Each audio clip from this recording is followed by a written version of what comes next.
Aditya Degree Colleges, leading companies లో 10,000 plus placements with 13.5 lakhs highest package.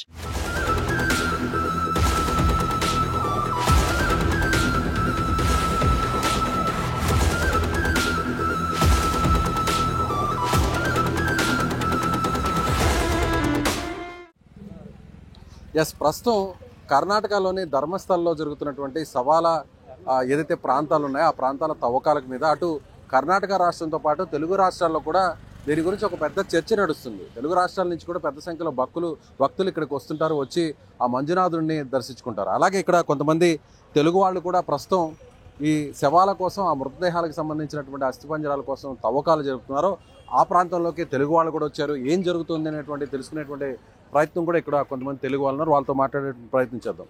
చెప్పండి, మీరు ఎక్కడి నుంచి వచ్చారు, ఏమనిపిస్తుంది ఇక్కడికి వచ్చాక? మేము మా ప్రాపర్ వచ్చేసి ఒంగోలు అండి. మేము ఇక్కడ బెంగళూరులో జాబ్ చేస్తుంటాము. అది ధర్మస్థల శివుడు గుడి ఫేమస్ కాబట్టి ఇది చూద్దామని మేము వచ్చాము. చూస్తే ఇక్కడ నేత్రవతి రివర్కి స్నానం చేద్దాము అని వస్తే, హోలీ డిప్ కోసం వస్తే ఇక్కడ చూస్తే అందరు పోలీసులు, ఇది 3 రోజులు చూస్తూ ఉన్నాము సోషల్ మీడియాలో అండ్ మూవీలో, నేషనల్ మీడియాలో మూవీస్ అంతా ఆర్టికల్స్ అన్నీ వస్తూ ఉన్నాయి. చూస్తూ ఉంటే ఏందబ్బా పోలీసులు కూంబింగ్ జరుగుతుంది, డిగ్గింగ్ జరుగుతుందని చూస్తూ ఉంటే ఇక్కడ దాని గురించి వస్తున్నాయి. ఎంత చూస్తుంటే మాకే భయంగా ఉంది. అంటే ఇది ఎంత పవిత్రమైన ప్లేస్లో ఇలాంటివి జరుగుతాయని ఎవరు ఎక్స్పెక్ట్ చేయరు. కానీ ఇలాంటి జరిగి భక్తులు కూడా చాలా డివోటీస్ కూడా చాలా భయపడతా ఉన్నారు. మళ్ళీ ఈ ప్లేస్కి వస్తే ఎలా ఉండిద్ది, ఏం భయం. ఇప్పుడు మేమే వస్తున్నాం, ఫోన్ చేస్తే ధర్మస్థల వెళ్ళారంటే అక్కడ ఇలా జరుగుతుందంట అని భయం పుడతా ఉంది మాకే. ఇంతకుముందు దీని గురించి అంత యూట్యూబ్లో చూస్తే అంత ఫేమస్ ప్లేసు, బాగా శివుడిది మంజునాథ టెంపుల్, జనాలు అంటే దేవుడు బాగా బ్లెస్సింగ్స్ ఉంటాయి ఇవన్నీ అనుకుంటా ఉన్నాము. కానీ ఇక్కడికి వచ్చి చూస్తే ఇదంతా జరుగుతుందని నెవర్ ఎక్స్పెక్టెడ్. దీనికి సొల్యూషన్ అదే అంటే ఎవరెవరు ఇన్వాల్వ్ అయ్యారో, లేకపోతే కొంతమంది అసలు హయ్యర్ అఫీషియల్స్ ఉన్నారు అని అలా అంటూ ఉన్నారు, మనకి తెలియదు. కానీ ఇక్కడ ఇదంతా చూస్తుంటే ఇట్స్ ఏ బ్యాడ్ సైన్ లా ఉంది. మళ్ళీ టెంపుల్ యొక్క రిప్యుటేషన్ పోయిద్ది, ఇదంతా అలా అనిపిస్తూ ఉంది. మేము చూస్తూ ఉంటే మాకు ఇది అసలు ఇక్కడ ధర్మస్థలంలోనే జరిగిందా? ఈ రివర్లో చూసాం, ఈ రివర్ పక్కన అంటే టెంపుల్కి ఒక 1.5 కిలోమీటర్ రేడియస్లోనే ఇదంతా జరగటం. ఇక్కడే ఇదంతా బూడ్చిపెట్టారు శవాల్ని, అన్ని 10 years బ్యాక్ అని ఇలా చెప్తా ఉంటే మేము వచ్చాం, టెంపుల్కి వచ్చాం, ఇంకా ఇక్కడే జరుగుతున్నాయి.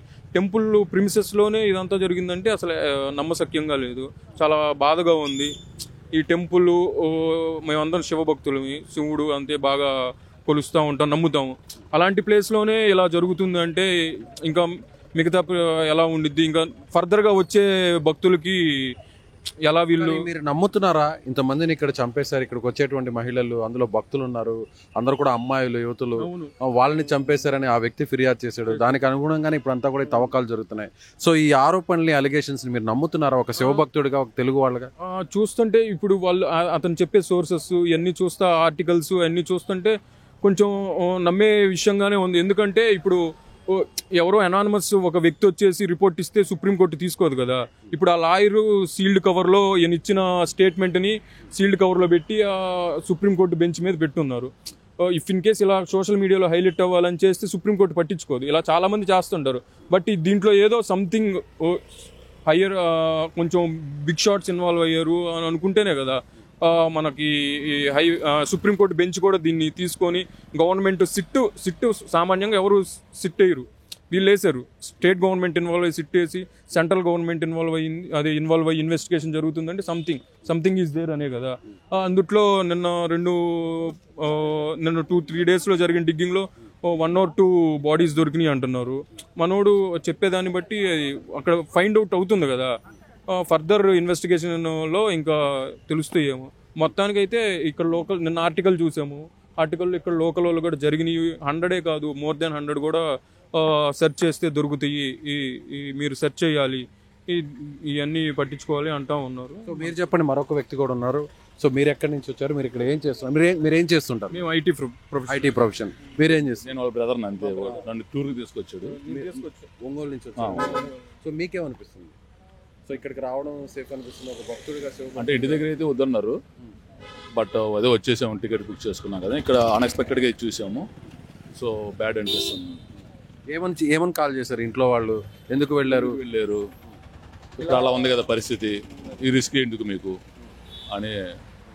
ఇది నమ్మగలుగుతున్నారా? ఒక పుణ్యక్షేత్రంలో ఇలాంటి ఆ వివాదం జరగడం, దాని గురించి డిస్కషన్ జరగడం, ఇప్పుడు ఇలా తవ్వకాలు కొన్ని రోజుల నుంచి జరగడం, ఇవన్నీ నమ్మగలుగుతున్నారా ఒక డివోటీగా? మేమైతే నమ్మలేదు ఫస్ట్, బట్ ఇప్పుడు సినారియో చూస్తుంటే డౌట్ వస్తుంది. అది సో నిజంగా ఇది ఒక బాధగా బాధ, చాలా బాధాకరం. ఇప్పటికీ బిలీవబుల్గా లేదు. మళ్ళీ చూస్తుంటే ఈ అంతా ఈ కూంబింగ్, ఈ డిగ్గింగ్, లేకపోతే ఇప్పుడు ఫైండ్ అవుట్ అవుతున్నాయి ఆర్టికల్స్. అంటే ఎవరైతే ఫ్యామిలీ సఫర్ అయ్యారో వాళ్ళు చెప్పే వాళ్ళు చెప్తుంటారు కదా, మా సిచ్యువేషన్ ఇది, ఈ పోలీసులు అవన్నీ అనానమస్ కేసుల్లాగా క్లోజ్ చేసేసారు, ఇప్పుడు ఫైండ్ అవుట్ అవుతున్నాయి అంటే అది ఇంకా బిలీవ్ చేయాల్సి వస్తుంది.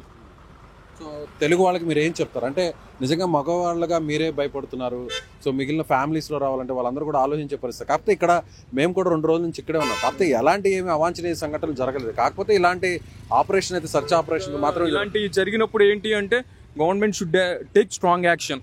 ఇలాంటి ఇంకా ఫర్దర్లో జరగకూడదు అని చెప్పేసి గవర్నమెంట్ అనేది డెవోటీస్కి trust కలిగియాలి.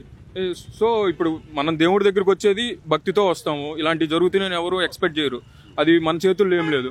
But devotees temple, ancient temple, మంచి టెంపుల్, దానికి అందరూ రావాలి, అందరూ దీనికి ఉన్న మంచి పేరుని పోగొట్టకూడదు. సో ఇలాంటి ఇన్సిడెంట్స్ జరిగినాయి అని చెప్పేసి భయపడకుండా వచ్చేసి దేవుడిని దర్శనం చేసుకొని వెళ్ళిపోతే మంచిది. కాకపోతే ఇలాంటివి జరుగుతున్నాయని భయం ఉంటుంది ఎవరికైనా, ప్రాణాలంటే భయమే కదా, ఇలా అన్ఎక్స్పెక్టెడ్ థింగ్స్ జరుగుతాయి.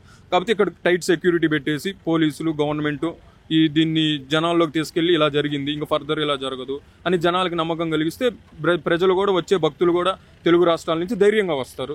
ఇప్పుడు మేమే వచ్చాము, మా ఇంట్లో వాళ్ళు కాల్ చేసి ఇలా జరుగుతుందంట అంటే మనకి చదువుకున్నాం, మనకు తెలుసు, ఓకే పోలీసులు ఉన్నారు, వీళ్ళున్నారు. ఇప్పుడు ముసలోళ్ళు వస్తారు, వాళ్ళు ప్యానిక్ అయిపోతారు. ఆల్ ఆఫ్ సడన్ ఇలాంటి ఇన్సిడెంట్స్, ఇక్కడ మనుషుల్ని గుడిచిపెట్టారంటే ఎక్కడంట ఇదంట అని ఆర్టికల్స్ చదివి, సో అదంతా పోలీసులు అందరూ జనాలకి నమ్మకం కలిగిస్తే వాళ్ళు కూడా సేఫ్గా ఫీల్ అయ్యి పోలీస్ ప్రొటెక్షన్ అంతా ఉండేది కాబట్టి రావచ్చు. Right, okay. ఇది భక్తులందరూ కూడా తెలుగు రాష్ట్రాల నుంచి చాలామంది భక్తులు కూడా వస్తుంటారు ఇక్కడికి, మంజునాథ్ ఆలయాన్ని, దేవుని కూడా సందర్శించుకుంటారు. ఇలా వచ్చినటువంటి కొంతమంది శివభక్తులు, వీళ్ళు బెంగళూరులో ఉంటున్నారు, ఐటీ ఎంప్లాయీ.